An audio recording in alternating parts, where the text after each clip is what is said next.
जय हिंद दोस्तों। एक बार भाग्य और बुद्धि में बहस हो गई। भाग्य ने गर्व से सिर उठाकर कहा, मैं बड़ा हूँ। बुद्धि बोली, नहीं, मैं बड़ी हूँ। बहस बहुत देर तक चलती रही। अंत में दोनों ने निर्णय किया कि बहस से समस्या का हल नहीं होगा, इसके लिए कुछ करके दिखाना चाहिए।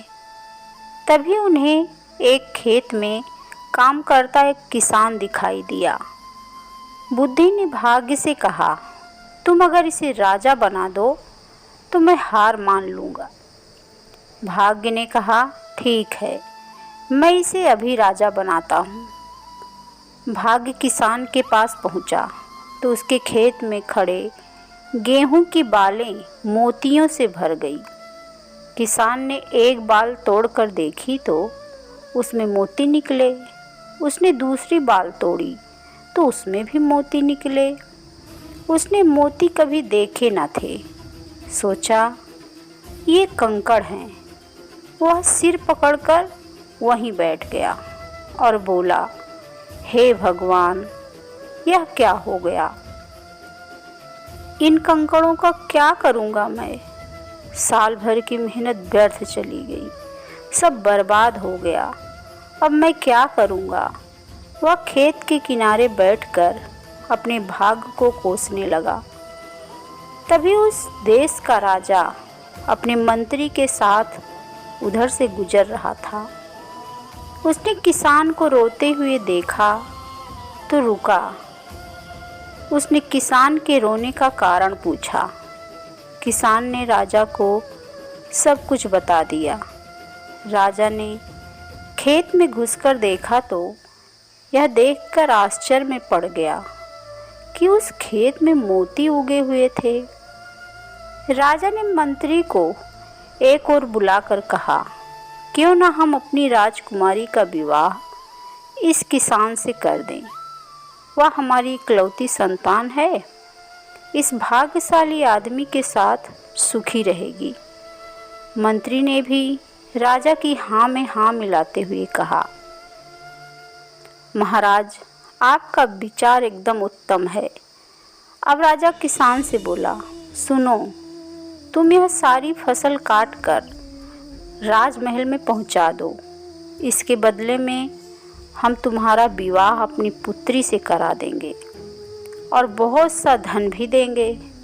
किसान तुरंत तैयार हो गया। इस तरह उसके खेत के सारे मोती राजमहल में पहुंच गए।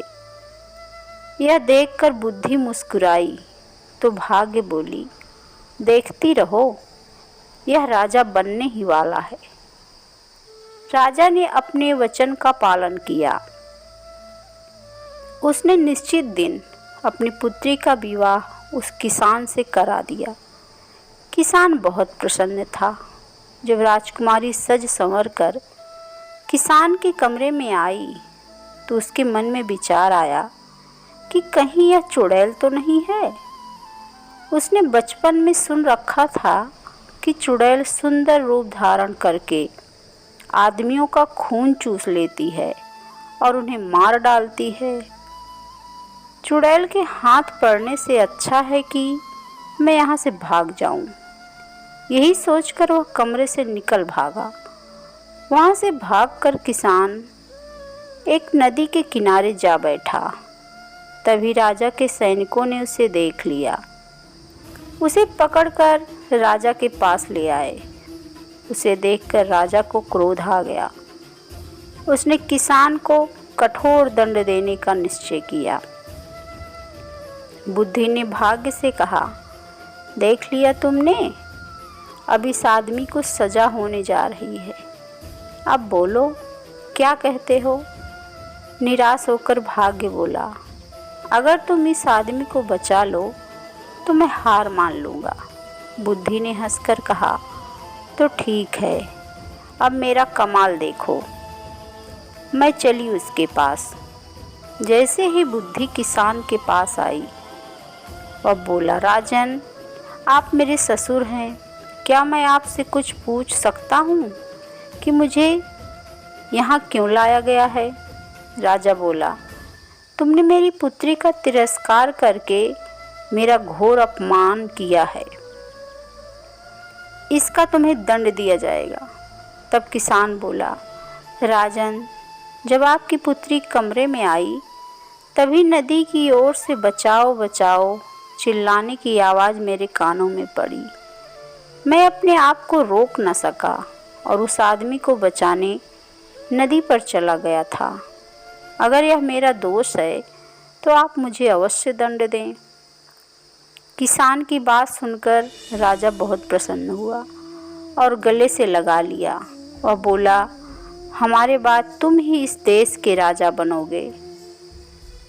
तब से बुद्धि ने मुस्कुराकर भाग्य की ओर देखा। भाग्य ने हंसकर कहा, मैं अपनी हार मानता हूँ। तुम वास्तव में मुझसे बड़ी हो। बुद्धि ही सबसे बड़ी है। भाग्य ने अपना हार मान लिया।